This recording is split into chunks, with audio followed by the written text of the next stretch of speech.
สบายดีพี่น้องปองไปที่เบิ่งคลิปนี้อยู่เด้อมื้อนี้ก็เป็นมื้อวันศุกร์ข้าพเจ้าก็ได้มารับลูกชายคือเก่าตอนแรงแล้วตอนนี้ก็ได้หลังจากมารับมอตุนแล้วก็ไปที่มารับมอเตอร์และรถจักรก็ค่อนข้างหลายรถก็หลายพี่น้องเอ้ยเพราะว่าตอนแรง4 โมงนี่เขาเลิกโรงเรียนโรงหำแล้วนักเรียนก็เลิกโรงเรียนหลายแท้ๆจังใดก็ค่อยไปค่อยมาเด้อน้องลุงลูกหลานพี่น้องเอ้ยจังใดเกิดอุบัติเหตุมาแล้วบ่คุ้มค่ากันได้เสียเงินเสียคำแล้วยังมาเสียเวลาอีกเบิ่งแย่งกันเนาะ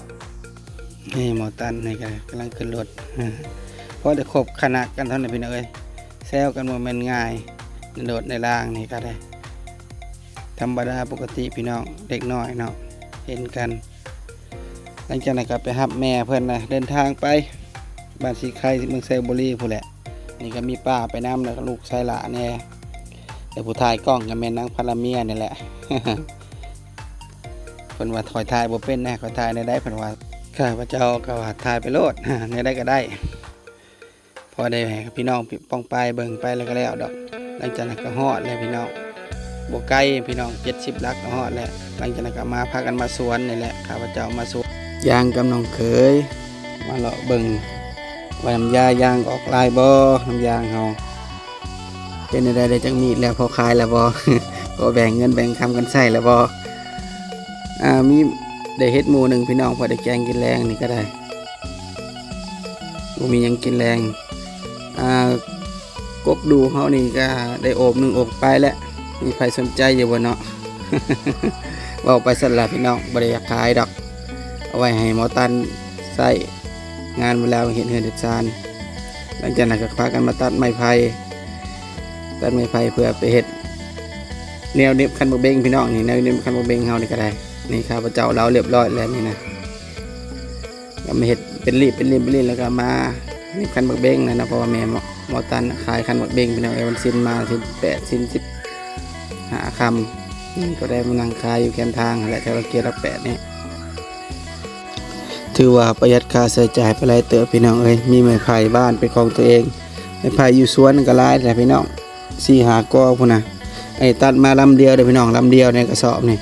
สอบแล้วเหลือละยังบ่หลายพี่น้องเครื่องกระสอบหลังจากเฮ็ดเมื่อยแล้วก็ขึ้นก็มักเขียดนี่แหละอยู่ข้างเฮือนนี่แหละบ่ไกลพี่น้องพอไก่บินตกนี่แหละข้างเฮือนเลยแหละอันนี้ก็ได้เอามาอยู่กินอยู่สวรรค์อยู่ประมาณ2 ถุงยางใหญ่พี่น้องประมาณ10 โลนี่แหละมาบ่มกินก็กินแดเพราะว่ามันสุกคากกเด้อันนี้ให้ทั้งป้าเพิ่นกินนี่ป้าเพิ่นบ่ได้ธรรมดา2 หน่วยพุ่นเด้พี่น้องเจ้าติงแกให้กินเพราะว่ามือเพิ่นนี่ก็อยากจับบ่ได้แล้วผู้มือนี่ก็ได้เพิ่นเป็นพยาธิส่วนตัวของเพิ่นเจ้าติงก็ยัดอีกบ่ธรรมดาบุยใส่นางเมียภรรเมียนี่ก็2 หมาคนว่าโอ้เจ้าไปเอาเมื่อกินเด้อเพิ่นว่าเด้เรียบร้อยเขาเอาเมื่อแล้วเรียบร้อยถามแซ่บอยู่บ่แซ่บเพิ่นว่าโอ้ยกโป้อีก จากนั้นก็มาเก็บมักเพชรนี่แหละอยู่สวนนี่มาใส่แกงเห็ดหั่นก็มากับเมีย2 คนเนาะมาสวนนี่ก็เก็บดอกเก็บมะข่าเมื่อพร้อมนี่มากินกับลาบกับก้อยแซ่บพี่น้องเอ้ยข้าพเจ้าคิดว่าสิไปดองใส่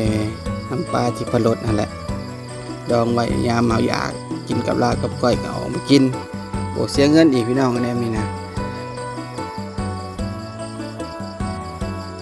คือโตดอกมันครับกำลังออกใหม่กับข้าพเจ้าก็ไปลวกกินกับปนปลาตอนแรกนี่คาดว่าสิกินปนปลาดุกกับดอกอันนี้แหละกับยอดคาปีแดต้องกินมื้อพี่น้องเอ้ยกกล้วยกงยางมากล้วยเฮาอยู่สวนนี่คันดูอะไรได้กินนี่ก็แม่นข้าพเจ้าปลูกดอกไม้เท้าผู้ดอกเป็นคนปลูก สมเสยเพิ่นเนาะจังมักบ่มักพี่น้องกลับมาเอาอีกอันนี้นะก็ได้หลังจากนั้นก็มีไอ้ไปเก็บดอกไม้นะอยู่ในพุ่นข้าพเจ้ากันได้ยินเสียงเพิ่นร้องว่าเพิ่นเฮ็ดพี่ช่างบ่ได้แท้กมหุงฮักพี่น้อง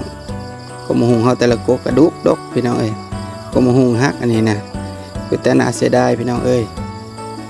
ก็ข้าพเจ้าคิดว่าผมมังหุงนี่หรือว่ามังหุงนี่ก็สิได้เอาเมื่อฝากเมื่อตอนทั้ง